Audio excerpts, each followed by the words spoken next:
Hello viewers, welcome back to my YouTube channel.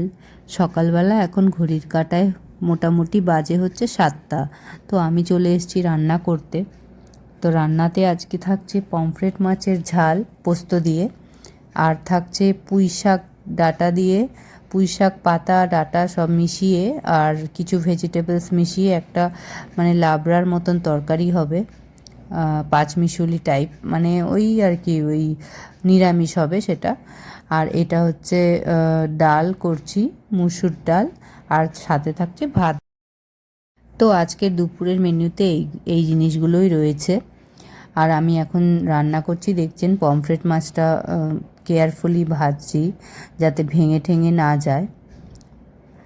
তো এই মাছ ভাজা হয়ে গেলে এখানে আমি কালো জিরে ফোড়ন দিয়ে পোস্ত বাটাটাও দিয়ে দেব। পোস্ত বাটায় অনেক কিছু রয়েছে, টমেটো রয়েছে, কাঁচা লঙ্কা রয়েছে। তো সেগুলো এর মধ্যে দিয়ে কষিয়ে নিয়ে সামান্যই কষাবো, খুব বেশি আমি পোস্তটা অতটা বেশি কষাই না। তো কিছুক্ষণ কষিয়ে নিয়ে তারপরে একটু জল দিয়ে ঝোলটা বাড়িয়ে ওর মধ্যে মাছটা ছেড়ে দেব। তার সাথে থাকছে নুন চিনি সামান্য পরিমাণ দিতেই হয়। তো সেটা দিয়ে তারপর নামিয়ে নেব। আর অবশ্যই হলুদ আর কাশ্মীরি লঙ্কার গুঁড়োটা আমি দিই কালারের জন্য, যেহেতু পোস্তটা একদম সাদা সাদা কালার থাকে, তো একটু সামান্য কালারের জন্য এই দুটো জিনিসও দিয়ে থাকি। তো এভাবেই আমার মাছের ঝাল রেডি হয়ে গেছে। আর এরপরেই থাকছে ওই পুঁই শাক দিয়ে আমি ওই সব রকম সবজি মিশিয়ে একটা তরকারি করব, সেটা লাবড়ার মতন নিরামিষ তরকারি হয়, তো ওইটা করে নেব। তো ওই যে পুঁই শাকটা যেটা এনেছি ওটা আগের দিন আমি এনেছিলাম। অ্যাকচুয়ালি কী বলুন তো, আমি আগের দিন বেরিয়েছিলাম একটু বিকেলের দিকে। তো আজকের দিনটা হচ্ছে বুধবার, আর আমি বেরিয়েছিলাম হচ্ছে মঙ্গলবার বিকেলবেলা। তো মঙ্গলবার বিকেল বলা ভুল হবে, সন্ধ্যের পর বেরিয়েছিলাম। তো কিছু কেনাকাটা করেছি নিজের জন্য অবশ্যই, কারণ কি আপনাদেরকে তো বলেছি আমি নিজের জন্য কিছুই কিনিনি পুজোর উপলক্ষে। তো আমার হাজব্যান্ড আমাকে বলল যে অন্তত ড্রেস কিনে নিয়ে আসতে। তো হাজব্যান্ড আমাকে পুজোর গিফট হিসেবেই সেটা দিল, টাকা দিল, আর আমি নিজের পছন্দে যাতে কিনতে পারি। তো সেই কারণেই একটু বেরিয়েছিলাম, তো কিনেছি। তো সেই জামা কাপড় যেটা কিনেছি সেটা আপনাদের সঙ্গেও শেয়ার করব, হয়তো আগামী যে ভ্লগটা আসবে সেটাতেই দেখতে পারবেন। তো সেই সব তো হতেই থাকবে। তো আসার পথে না কিছু সবজিও কিনে নিয়ে এসেছিলাম। তো আমি যখন ছিলাম না বাড়িতে, অতটা সবজি টবজি ঘরে কিছু সেরকমভাবে ছিল না। তো ভাবলাম যে আমি যখন বেরিয়েছি তখন নিয়ে আসি। তো আমি কিছু সবজি কিনে নিয়ে এসেছিলাম, তার মধ্যে পুঁই শাক অনেক দিন খাওয়া হয়নি বলেই দেখতে পেয়েছিলাম, টাটকা পুঁই শাক একদম সুন্দর ঝকঝক করছিল। তো ভাবলাম যাক, পুঁই শাকটা অনেক দিন খাওয়া হয়নি, তো আজকে মানে আগামীকাল বুধবার পুঁই শাক খাওয়া যাবে, তো সেই কারণেই নিয়ে এসেছিলাম। তো তার সাথে কুমড়ো ঠুমড়ো লাগে বলে ওটাও নিয়েছিলাম। তো বেগুন ছাড়াই করলাম, বেগুন দিলে বেশি ভালো লাগে আরও, কিন্তু যেটা বানিয়েছি সেটাও খারাপ হয়নি, খুবই ভালো হয়েছিল খেতে। আমি তো দুবার খেয়েছি সারাদিনে, একবার খেয়েছিলাম, তারপরে আবার ইচ্ছে করছিল পরে 1-2 ঘন্টা পর আবার একটুখানি ভাতের সাথে নিয়ে খেয়েছিলাম। খুবই টেস্টি লাগে এই নিরামিষ তরকারিগুলো, সাদাসিধে কোনো মশলা পড়ে না, তবুও এত যে টেস্ট হয় কি বলবো। আর এদিকে আমার হাজব্যান্ড এই জাস্ট একটু আগেই বেরোলো অফিসের জন্য। তো তারপর ওকে দিয়ে এসে আমি এখন বাসন কটা বেরিয়েছে সেগুলো মেজে নিচ্ছি। তো বাসন টাসন মাজা হয়ে গেলে ঘরটা মুছে স্নান করে নেব। তো এইটাই আমার এখন এই মুহূর্তে রুটিন রয়েছে।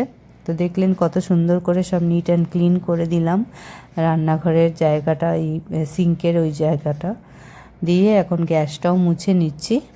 কারণ কি রান্নাঘর যখন আমি ধরি পরিষ্কার করার জন্য তখন সমস্তটাই সারি, শুধু যে সিঙ্ক পরিষ্কার করব তা না, গ্যাসটাও মুছে রাখি একদম ঝকঝক করে। আর হ্যাঁ, চা খাওয়া হয়নি যেহেতু, তাই চাটাও করে নিচ্ছি। আর আজকে আমি আর ইন্ডাকশানে চা বসাচ্ছি না, আজকে আমি গ্যাসেই চা বসাচ্ছি, কারণ অনেক দিন গ্যাসের চা করে খাইনি, সবসময় ইন্ডাকশানেই করে থাকি। তো আজকে হঠাৎ করে ইচ্ছে হলো যে আপনাদের সঙ্গে চাটাও শেয়ার করা যাবে, একটু গ্যাসেই করি আজকে। তো সেই কারণে দেখছেন চা বসিয়ে দিলাম, আর চাটা বেশ একটু কড়া না হলে আমার ভালো লাগে না, সেই জন্য আমি ওই একটু কড়া করে চাটা করছি। আর চিনি অল্প দিই, চিনি বেশি আবার দিই না।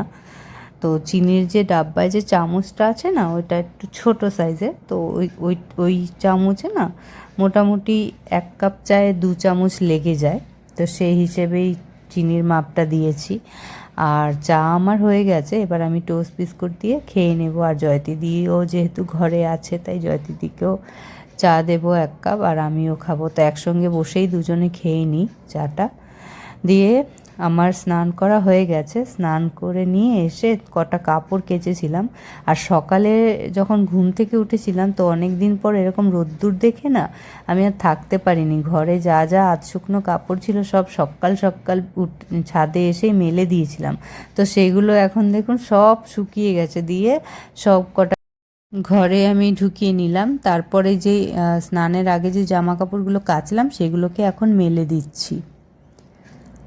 তো জামা কাপড় মেলা হয়ে গেলে তারপর নিচে গিয়ে পুজোটাও সেরে নেব, পুজোটা দেওয়া হয়ে যাবে। তো এদিকে দেখছেন পুজোটাও আমার কমপ্লিট।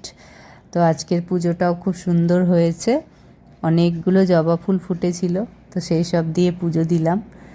আর এটা চলে এসেছি একেবারে সন্ধেবেলা, পুজোর ভিডিওর পর আর কোনো ভ্লগ শ্যুট হয়নি সারাদিনে। তারপর একেবারে চলে এসেছি সন্ধেবেলা। তো যেই জামা কাপড়গুলো সকালবেলা স্নানের পর যে মেলেছিলাম, সেই জামা কাপড়গুলো পুরোটাই শুকিয়ে গেছে, যেহেতু আজকে অনেকটাই কড়া রোদ দিয়েছিল। তো সেই জামা কাপড়গুলোই এখন আমি ভাঁজ করে নিচ্ছি। এনে রেখেছিলাম ওই মোটামুটি 4টে নাগাদ, তা ভাঁজ করা হয়নি, দিয়ে এখন ভাঁজ করে নিচ্ছি। তো আজ বেশি বড় করছি না, ভ্লগটা খুব ছোট হয়েছে। আশা করছি আপনাদের ভালো লেগেছে। তো ভ্লগটা ভালো লাগলে প্লিজ লাইক করে দেবেন, আর ভিডিওটা নিজেদের বন্ধুবান্ধবের মধ্যে শেয়ারও করতে পারেন, বা আত্মীয় স্বজনদের মধ্যেও শেয়ার করতে পারেন। আর আমার সবসময় পাশে থাকবেন। আর যেই বন্ধুরা আমার চ্যানেলটাকে এখনও সাবস্ক্রাইব করেননি, প্লিজ সাবস্ক্রাইব করে দেবেন প্লিজ। যদি আপনারা সাবস্ক্রাইব করে আমার পাশে থাকেন তাহলে আমার খুব ভালো লাগবে। আর সাবস্ক্রাইব করে অনেকে কি করে আনসাবস্ক্রাইব করে দেয়, সেটা কেন করে আমি জানি না, তবে এটা করবেন না প্লিজ। আর সাবস্ক্রাইব করে আমার পাশে থাকবেন। আমি চেষ্টা করব যাতে আরও ভালো ভালো ভ্লগ দিতে পারি। Take care of yourselves. Happy Puja.